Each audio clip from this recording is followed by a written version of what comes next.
নমস্কার, আমি শম্পা সরকার। আমার আজকের রেসিপি হলো ডিম আলু কষা। প্রথমে ডিম আর আলুগুলোকে একসঙ্গে সেদ্ধ করে নেব। সেদ্ধ হয়ে যাওয়ার পর ডিমের খোসা ছাড়িয়ে ডিমের গায়ে হালকা করে চিড়ে দেব, যাতে ভেতরে নুন মশলা ঢোকে। এরপর ডিমগুলোতে হলুদ গুঁড়ো, লঙ্কা গুঁড়ো আর নুন মাখিয়ে সর্ষের তেলে হালকা করে ভেজে নেব। ডিম ভাজা হয়ে গেলে ওই তেলে সেদ্ধ করা আলুগুলোকেও হলুদ গুঁড়ো আর নুন দিয়ে হালকা করে ভেজে নেব। আলুগুলো ভাজা হয়ে গেলে তুলে নেব। কড়াইয়ে যে তেল রয়েছে তার মধ্যে আরও কিছুটা তেল অ্যাড করে নেব। এরপর আমরা গোটা গরম মশলা ফোড়ন দেব।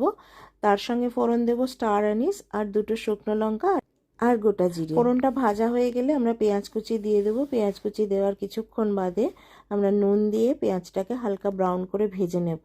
পেঁয়াজ ব্রাউন হয়ে গেলে আমরা পেঁয়াজ বাটা দিয়ে দেবো। পেঁয়াজ বাটাটাও ভাজা হয়ে গেলে আমরা আদা বাটা আর রসুন বাটা দিয়ে একসঙ্গে ভালো করে ভেজে নেব।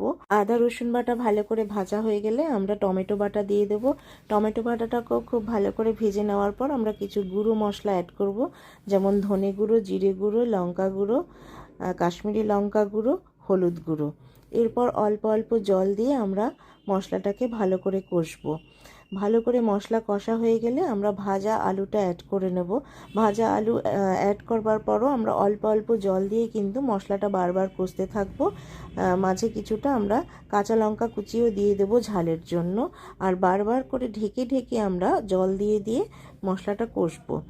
আলুর সঙ্গে মশলাটা খুব ভালো করে কষা হয়ে গেলে যখন তেল ছেড়ে দেবে তখন আমরা ডিমটাও অ্যাড করে দেবো এবং ঝোলের জন্য জল দিয়ে দেবো। খুব ভালো করে ফুটলে আমরা গরম মশলার গুঁড়ো দিয়ে দেবো।